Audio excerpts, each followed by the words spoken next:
Notice that this brain spontaneously formed convolutions very similar to a human brain. And that's in a single step mutation. And the fact that they can do something in the laboratory certainly is not proof that it did happen in nature. So again, you're back to a religious belief, not a scientific statement, okay?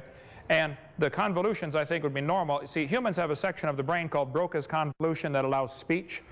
No other animal has that. There are giant steps in our brain. Even arranging them in order wouldn't prove it happened.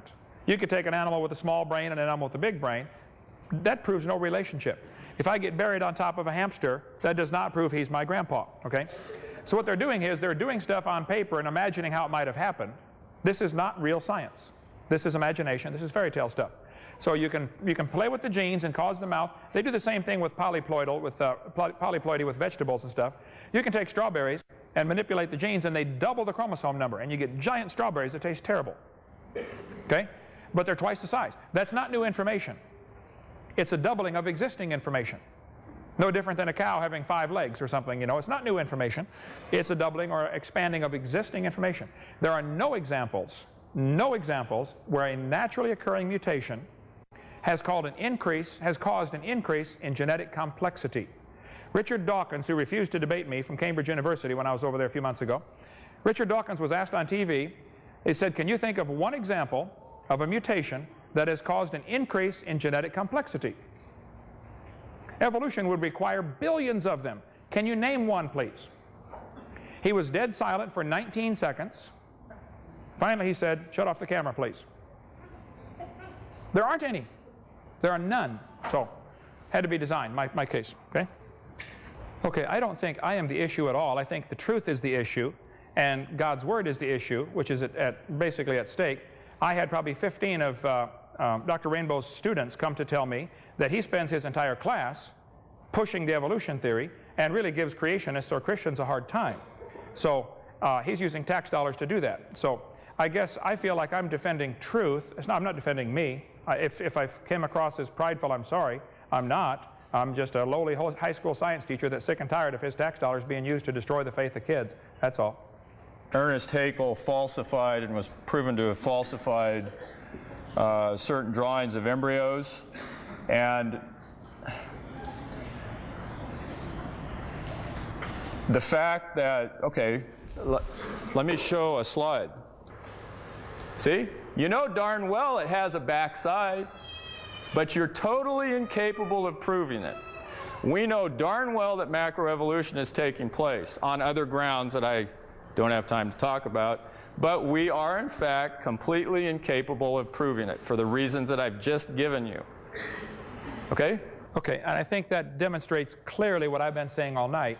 It's a religion. It's not a faith. I mean, it's not a science, okay? It's easy to think the moon has a backside because of the impossibility of the contrary, okay? All round objects that we see have backsides to them. Now, the idea that there's not a creator is clearly impossible. Things are just too complex. There had to have been a creator. As far as the original question of going from, you know, dinosaurs to birds, if you could undo the covers there, please. There are thousands and thousands, possibly millions of differences between reptiles and birds. And he's glossing over these gross differences. The lung structure, you mentioned about the bone structure. Bones are hollow on birds and solid on reptiles. The lung structure is different. The eggs are different. The reproductive system is different. There are thousands of major differences and probably millions or billions of minor differences. Reptiles are covered with scales. Birds are covered with feathers. They're both made of keratin, but that's where the similarity stops. They come from different genes on the chromosome. Feathers are extremely complex. Your hair is made of keratin. Your fingernails are made of keratin. The fact that different structures in the world are made of keratin on different creatures is proof the designer is using the same material for different applications. Just like battleships and forks and tin cans are all made out of iron, that doesn't prove a relationship. It proves iron's a good metal to make a lot of different things out of, and keratin's a good protein to make a lot of things out of. It's not at all evidence of relationship. It's evidence of design. When he was asking the question, order cannot arise from disorder, do you agree with that statement? I was shaking my head because I knew that's a trick question. He's probably used this on thousands of students through his class.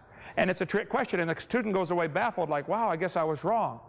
The question is, can order arise from disorder without an intelligence behind it? He demonstrated it requires an intelligence behind it, but he's not going to tell that to the students. It required an intelligence. It required a design in the molecule of the water or a design in the DNA. I do tell my students that. Okay, but it's deceitful to say that the second law of thermodynamics, that evolution violates it. It doesn't violate it. Evolution does violate it because they want to get all this stuff to evolve without the designer. That's what it boils down to. Now, adding energy does not help, okay? The universe is a closed system by definition, and adding energy is purely destructive unless there's a mechanism to use the energy. I point out the Japanese added energy to Pearl Harbor. They didn't organize a thing. We added energy to Hiroshima and Nagasaki. Didn't organize anything over there either. So the second law of thermodynamics, evolution does violate the known second law of thermodynamics, and I think it's deceitful to say that it doesn't with the examples that he gave, because that's a clear example for creation, not for evolution. Tell us, please, what is your okay, I teach general biology at Antelope Valley College, all right? It's a public school. Right. Supported by taxpayer funds. Correct. And I'm asking, this is not a rhetorical question now. I'm truly asking you because I'm interested in your answer. What do you think I should do, given the fact that I can't stand up and sing the doxology, okay, even though a lot of my students are Christians, right? What do you think I should teach scientifically about how living things got here? Okay. You mentioned fossils are rare. That is not correct. Fossils are abundant. There are trillions of fossils. Transitional fossils are rare. I think they're totally non-existent. There are many major evolutionists like Stephen Gould and Niles Eldredge who would disagree with you. They would say there are no transitional forms. That proves evolution happened quickly. So the problem is not that fossils are rare. The problem is that fossils that support your theory are rare. Okay. Then you also mentioned give us time. Okay. It's been 140 years. What you're saying is we don't have the evidence yet. I think most people would agree with that. There isn't the evidence. There are giant gaps in the record. So until you get the proof, stop teaching it like science. It's not science. Now, you should tell. Now, I'm answering your question.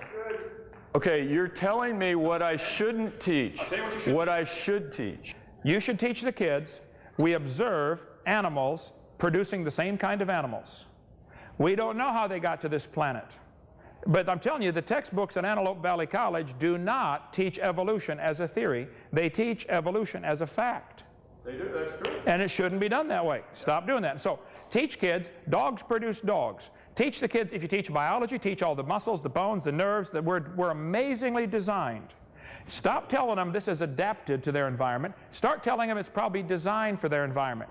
If the kid says, who's the designer? Say, I don't know. We're not here to talk about that. I don't know if it's Allah or Buddha or Jehovah or a mysterious process we don't know yet. All I know is it looks like it's designed. So are you saying that I can't try to say anything at all about the origin of living things? I mean, one of science's greatest quests, whether it be astronomy, where did stars and galaxies come from, geology, one of science's greatest quests is to explain the origins of things. That's a fascinating question. Right. This stuff's here?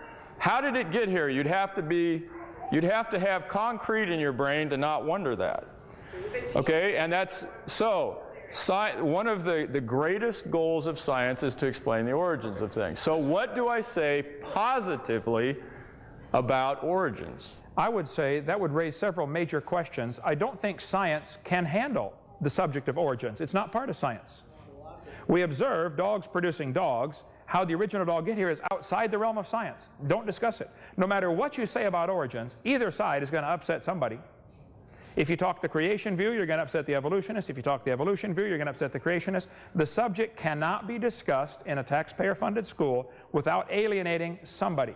It's unnecessary to biology. You could teach all about the anatomy of frogs and hamsters and humans and whales without ever getting into origins. Why waste time on it? There's so much to learn. If we want students to be good doctors someday, they need to learn the biology. The origins has nothing to do with it. There isn't a doctor on this planet that does surgery on people that his study of origins has anything to do with his surgery on these people. It has nothing to do with it. Okay? So it raises a much bigger question of, should we even have public schools?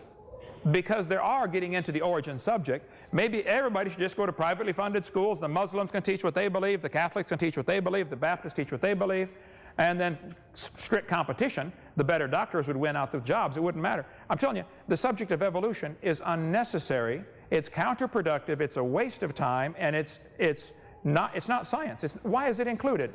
I think you should simply, kids, I'm going to teach you biology. You probably know an enormous amount of biology about the nervous system, about the circulatory system, the lymphatic system, all the systems of the body. Teach it.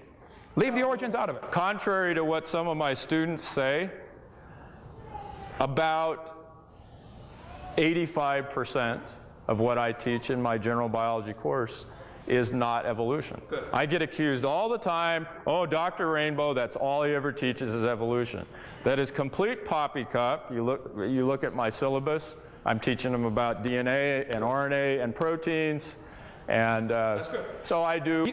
You asked what I thought you should do. I would leave out the other 15% then and make it 100% biology. Just teach biology.